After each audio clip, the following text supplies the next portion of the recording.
السلام عليكم ورحمة الله وبركاته. كل سنة وانتم طيبين، كل سنة وانتم حبايبي، كل سنة وانتم بخير. رمضان كريم علينا جميعا إن شاء الله. اعتذار رسمي لكل من، مش عارف أجيبها لكم إزاي والله.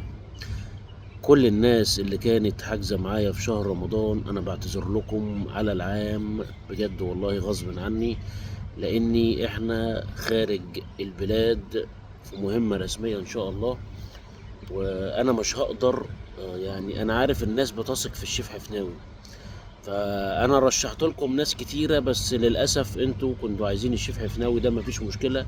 رغم ان الناس التانية دي كلهم حبايبي وكلهم اخواتنا واصدقاء في المهنه، بس هو اللي بيبقى متعود على حد في رمضان يبقى صعب. بس انا ان شاء الله ان شاء الله يعني هنزل وهحاول نظبط كده ان شاء الله بعد الكام حفله اللي نقدر نعملهم. اما الباقي هيبقى صعب بالنسبه لي، لان احتمال امشي تاني. تمام كده.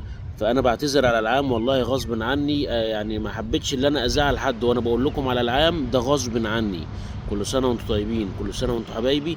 والناس اللي بقالها معايا 10 سنين واخده على شغل الوجبات، والناس اللي دايما كانت تعمل حفلات للبنوك والمصانع ورجال الاعمال والحفلات الخاصه في رمضان، انا بعتذر لكم اعتذار رسمي والله غصب عني. وكل سنه وانتم طيبين، ومعذره كمان مره غصب عني والله مش بمزاجي، لاني الحمد لله بفضل الله يعني انا رقم واحد في حياتي هو شغلي، وانا شغلي رقم واحد عندي. انا بحب النجاح، وطالما بحب النجاح تبقى لازم اركز في حاجه واحده. لكن لو ركزت في حاجه يعني اكتر من حاجه، الموضوع بيبوظ ومحدش بياخد حقه.